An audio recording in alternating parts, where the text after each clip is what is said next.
What's up, everybody? Riley here at Swell Van Co, and today we will be talking about nuts, more specifically rivet nuts. Now, if you're not familiar with rivet nuts, they are a type of threaded insert used to connect two or more materials together. Here at Swell Van Co, we use a couple different types of rivet nuts. The classic rivet nut, which is considered more secure than some of the other ones. It has a 360-degree crumple zone and a couple ribs to prevent spinning. The only downside to the classic rivet nut is its hole range size. It doesn't accommodate quite as many ranges or sizes of hole diameters. The other type of rivet nut we use here at Swell are the plus nuts. Now, these plus nuts, they're a little bit more versatile in the sense that they can accommodate a few more sizes and ranges of hole diameters. However, they are more prone to spinning because they use a 4-spoke design that doesn't quite connect with the material as well. Here at Swell, our entire build is supported by rivet nuts. This includes everything from the walls and ceiling panels to the very heavy garage and upper cabinets. We use these rivet nuts because they provide a very safe and secure way to mount our kits to the walls and ceilings of the vans while utilizing the convenience of pre-existing holes in the vans. This makes for a really quick and streamlined install experience. Now, for actually installing the rivet nuts, you got a few different options. For starters, you got the cost-effective double lever type rivet nut installer. Now, the pros to this device is that it is cost-effective, it is a little bit cheaper, however, it is very tedious to use. Between each rivet nut, it probably takes about 3 to 5 minutes to get the full action of the rivet nut in the material. So we don't necessarily recommend this option, but however, if you are on a budget, it's a good way to go.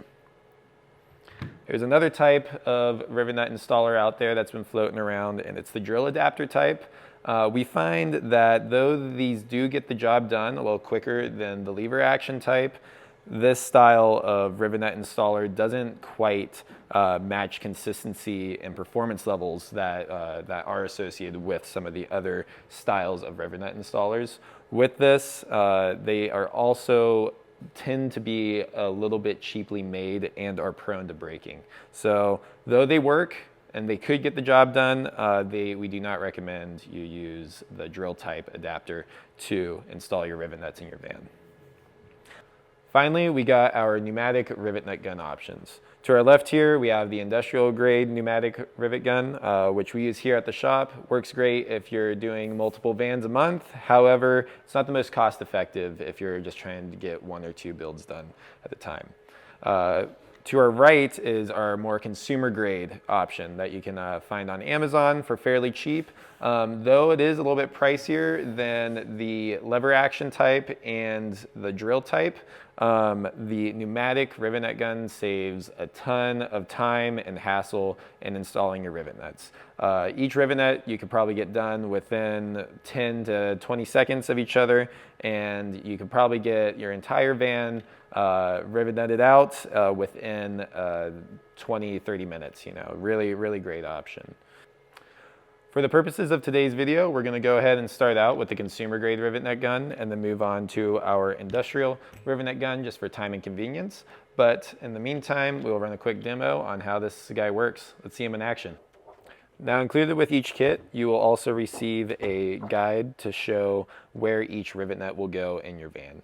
Now, the circled holes here are correlated with the pre-existing holes that exist in your van as is, and it's very important that you follow this and make sure that you get each of the holes that are circled. Otherwise, your paneling won't have any fastener to actually attach to the wall to.